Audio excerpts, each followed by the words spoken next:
दोस्तों, एक समय की बात है। देवी सत्यभामा भगवान श्री कृष्ण के पास आकर उनसे पूछने लगती है, हे स्वामी, मेरे मन में कुछ प्रश्न उठ रहे हैं, कृपया मेरा मार्गदर्शन करें। तब भगवान श्री कृष्ण बोले, हे सत्यभामा, क्या तुम्हारा प्रश्न?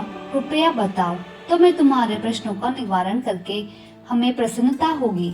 तब सत्यभामा कहती है, हे स्वामी, तुलसी के पास दीपक जलाने का क्या महात्मा है और रोज शाम को तुलसी के पास दीपक क्यों जलाया जाता है? इससे मनुष्य को कौन सा फल प्राप्त होता है? तुलसी के पास दीपक जलाने की विधि क्या है तथा दीपक जलाते समय कौन से मंत्र का उच्चारण करना चाहिए? कृपया आप मुझे विस्तार से बताएं। तब भगवान श्री कृष्ण कहते हैं, देवी, आज तुमने समस्त संसार के कल्याण की भावना से बहुत ही उत्तम प्रश्न पूछा है। तुम्हारे इस प्रश्न को उत्तर देने से पूर्व तुम्हें एक मैं प्राचीन कथा सुनाता हूँ, जिससे तुम्हें तुम्हारे सभी प्रश्नों के उत्तर मिल जाएंगे। शाम को तुलसी के पास दीपक जलाने से जो फल मिलता है, उसी का वर्णन इस कथा में है। इसलिए तुम इस कथा को ध्यान पूर्वक सुनना। इस कथा को ध्यान पूर्वक सुनने मात्र से मनुष्य को 100 वर्षों तक तुलसी के पास दीपक जलाने का पुण्य प्राप्त होता है। फिर देवी सत्यभामा कहती है, हे प्रभु, मैं इस कथा को सुनने के लिए उत्सुक हूँ, कृपया आप इस कथा को मुझसे कहिए। तब भगवान श्री कृष्ण देवी सत्यभामा को वह कथा सुनाने लगते हैं। हे देवी, पूर्व काल की बात है। दक्षिण दिशा में तुंगभद्रा नाम की बहुत ही बड़ी नदी है। उस नदी के किनारे हरिहरिपुर नाम का एक अत्यंत सुंदर नगर बसा हुआ है। उस नगर में मनोहर नाम के एक ब्राह्मण निवास करते हैं। वह अत्यंत गुणवान, चरित्रवान, धर्म कार्य करने वाले तथा वेदों के मार्ग पर चलने वाले थे। उन्होंने समस्त शास्त्र का अध्ययन किया हुआ था। उसी ब्राह्मण की एक पत्नी थी, जिसे लोग दुराचार कहकर पुकारते थे, क्योंकि उसके कर्म ही उसके नाम के अनुसार थे। वह सदैव अपने पति को अपमानित करती थी, अपने पति के लिए कुवाक्य कहती थी, पति को भयंकर दुख देती थी, पति के लिए कभी भोजन नहीं बनाती थी। उसने अपने पति के साथ कभी शयन भी नहीं किया, कभी उसके साथ प्रेम के व्यवहार भी नहीं किया। पति के मित्र परिवार के लोग घर पर आते तो वह स्त्री उनको अपमानित करके भगा दिया करती थी और स्वयं काम भाव से उन्मत्त होकर निरंतर अन्य व्यभिचारिणी स्त्रियों के साथ घूमती रहती। उसका मन पति को छोड़कर पराये पुरुषों में लग रहा था। उसने कभी अपने पति से प्रेम से बात नहीं की, किंतु पराये सुंदर पुरुषों के संग बैठकर बातें करती थी। पराये पुरुषों को मोहित करने के लिए सज धज कर गाँव में घूमने जाती थी। कभी वहाँ वन में किसी वृक्ष के नीचे खड़ी रहकर सुंदर पुरुषों की राह देखने लगती और किसी दुष्ट पुरुष को मोहित करके उसके संग भोग विलास किया करती थी। फिर एक दिन वह दुराचार स्त्री वन में जाकर एक वृक्ष के नीचे खड़ी हो गई। उसका चित्त काम से भरा हुआ था। वह किसी सुंदर कामी पुरुष की राह देख कर रही थी, किंतु बहुत समय निकलने के बाद भी उस स्थान पर कोई पुरुष नहीं आया, इसलिए वह अत्यंत दुखी हो गई। प्रियतम की खोज में इधर उधर देखने लगी। उस दिन उसका सारा परिश्रम व्यर्थ हो गया। वहाँ ही खड़ी रहकर वह नाना प्रकार की बातें कर विलाप करने लगी। हाय, आज तो इस मार्ग में कोई भी सुंदर पुरुष नहीं आया। अब मैं कैसे अपनी काम शांति करूंगी? आज की रात कैसे बीतेगी? वह जोर जोर से विलाप करने लगी। उसी जंगल में एक भयानक वाघ निवास करता था। उस पापणी स्त्री की आवाज सुनकर वह जाग गया और उछलकर उस स्त्री के भक्षण करने के लिए उसके पास आ गया। उस भयंकर वाघ को देखकर उस स्त्री के पसीने छूटने लगे। वह भय से थरथर कांपने लगी। वह स्त्री कुछ करती इतने में उस वाघ ने अपने पंजे से उसे घायल कर दिया और वह स्त्री जमीन पर गिर पड़ी। जमीन पर गिरते ही वह स्त्री चिल्लाते हुए बोली, अरे वाघ, तू किस लिए यहाँ पर आया है? मुझे क्यों मार रहा है? मैं यहाँ पर अपने प्रियतम की खोज कर रही हूँ। मुझे छोड़ दे, मेरा भक्षण करके तुझे क्या मिलेगा? उस स्त्री की यह बात सुनकर वह भयानक वाघ क्षण भर के लिए रुक गया और हंसते हुए बोलने लगा, हे दुष्टा, आज विधाता ने मुझे तेरा ग्रास नियुक्त करने के लिए भेजा है। तू जैसी पापनी स्त्रियों को भक्षण करना ही मेरा काम है, तभी मुझसे इस शरीर से मुक्ति मिलेगी। वहाँ स्त्री कहने लगी, हे बाघ, तुम कौन हो? मुझे सच सच बताओ, मुझे किस कारण से बाघ होना पड़ा और तुम मुझ जैसी स्त्री को भक्षण क्यों करते हो? पहले मुझे सारी बात बताओ और फिर मेरा भक्षण करो। फिर वहाँ बाघ कहने लगा, है पापिनी, मैं मेरे पूर्व जन्म का वृत्तांत सुनाता हूँ, किस कारण से मुझे बाघ होना पड़ा। पूर्व काल में दक्षिण देश में एक नदी थी। उस नदी के तट पर एक नगरी बसी हुई थी। उसी नगरी में मैं निवास करता था। मैं एक ब्राह्मण का पुत्र था और नदी किनारे बैठकर यज्ञ आदि कार्य किया करता था।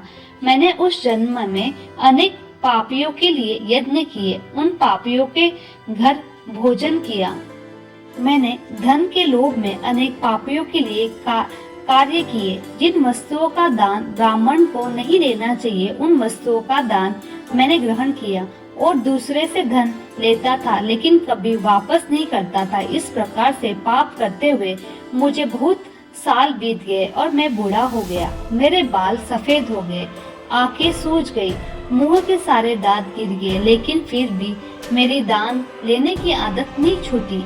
मेरे पाप करता रहा। फिर एक दिन धन के लोभ से नदी के किनारे गया और अन्य धूर्त ब्राह्मणों के साथ मिलकर हम लोगों को ठग लिया।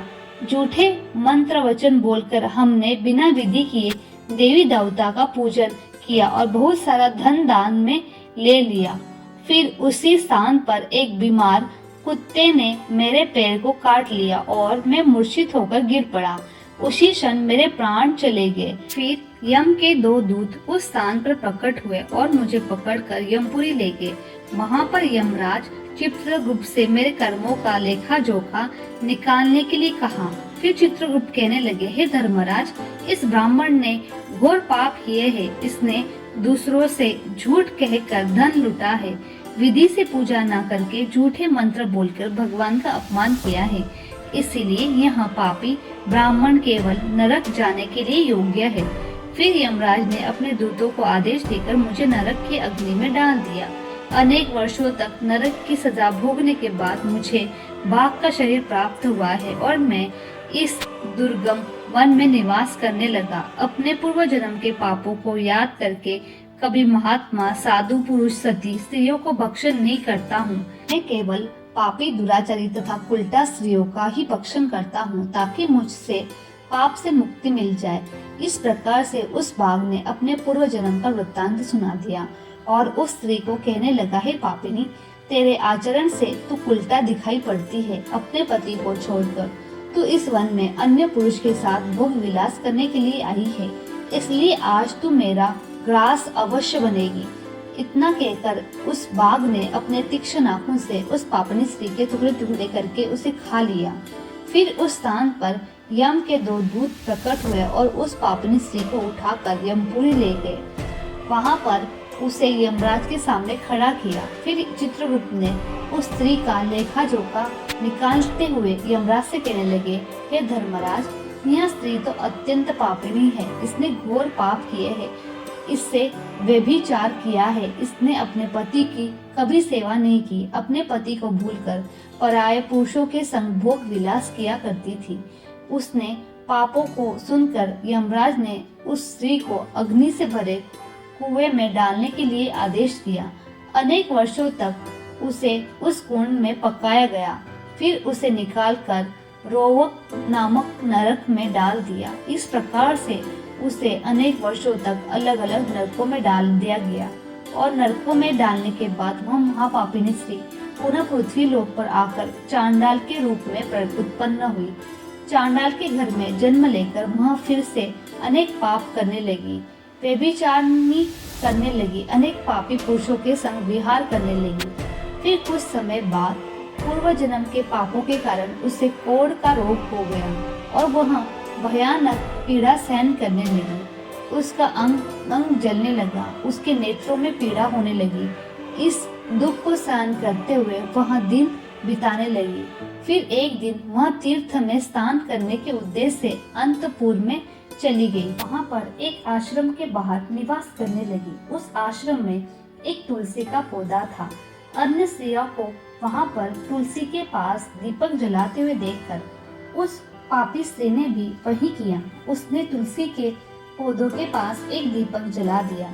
उसी रात हृदय फटने से उसकी मृत्यु हो गई और यमराज के 2 दूत उसे लेने वहां पहुंचे। वहां प्रकट होकर जैसे ही यमदूतों ने उस पापी स्त्री का पाश में बांध कर ले जाने लगे, तब भगवान विष्णु के 2 पार्षद उस स्थान पर प्रकट हुए और उन्होंने उन दूतों को रोक लिया और कहने लगे, हे दूतों, इस स्त्री को तुम छोड़ दो। यह स्त्री नरक जाने के योग्य नहीं है। तुम इसके आदेश से ऐसा अधर्म कर रहे हो। फिर यम के दूत कहने लगे, पार्षदों, हम यमराज के आदेश से इस पापी स्त्री को उठाकर ले जा रहे हैं, किंतु आप हमें किस कारण से रोक रहे हो? यह स्त्री अत्यंत पापी है, इसे नरक में ले जाने की आज्ञा मिली है। फिर पार्षद कहने लगे, हे दूतों, यह स्त्री तो विष्णु भक्त है, यह नरक जाने के योग्य नहीं है। इसने शाम को तुलसी के पास दीपक जलाया है, इसी कारण से इसके समस्त पाप नष्ट हो गए हैं। इसीलिए अब यह नरक जाने के योग्य नहीं है, यह स्वर्ग जाने की अधिकारी बन चुकी है। पार्षदों की बात सुनकर उन यमदूतों ने उस स्त्री को उस स्थान पर छोड़ दिया। यमदूत लौट गए। वहां जाकर उन्होंने यमराज को सारा वृत्तांत सुना दिया। फिर भगवान विष्णु के पार्षद उस स्त्री को दिव्य विमान में बिठाकर स्वर्ग लोक ले गए। भगवान श्री कृष्ण कहते हैं, देवी सत्यभामा, इस प्रकार से तुलसी के पास केवल दीपक जलाने मात्र से ही मनुष्य के सभी पाप नष्ट हो जाते हैं। जो स्त्री नित्य शाम को तुलसी के पास दीपक जलाती है, वह सौभाग्यशाली बनती है। उसके पूर्व जन्म के सभी पाप नष्ट हो जाते हैं। उसे सुख समृद्धि की प्राप्ति होती है। रोज तुलसी के पास दीपक जलाते समय इस मंत्र का उच्चार करना चाहिए। ओम तुलसी दव्य च विद्महे विष्णु प्रियाय च धीमहि तन्नो वृंदा प्रचोदयात्। श्री कृष्ण कहते हैं कि हजारों अमृत के घड़ों से नहाने पर भी श्री हरि को उतनी तृप्ति नहीं होती जितनी वे मनुष्य के द्वारा तुलसी का एक पत्ता चढ़ाने से प्राप्त करता है। 10,000 गोदान से मानव को जो फल प्राप्त होता है, वही फल तुलसी पत्र के दान से पा लेता है। जो मृत्यु के समय अपने मुख में तुलसी पत्र का जल पा जाता है, वह संपूर्ण पापों से मुक्त होकर श्री कृष्ण के धाम जाता है। दोस्तों, सनातन हिंदू धर्म में तुलसी के पौधे का महत्व सबसे अधिक है। इसकी सबसे पहले पूजा भगवान विष्णु जी ने की थी। श्री हरि कहते हैं, जिस प्रकार से देवी लक्ष्मी बैकुंठ को ऐश्वर्य प्राप्त है, उसी प्रकार से बैकुंठ में तुलसी के कारण ही पवित्रता प्राप्त है। पृथ्वी लोक पर जिस स्थान पर भी तुलसी का पौधा होगा, उस स्थान पर कभी बुराई का वास नहीं होगा। ऐसा स्थान सबसे अधिक पवित्र होगा। इसी कारण से हमें हमारे घर में तुलसी का पौधा अवश्य लगाना चाहिए।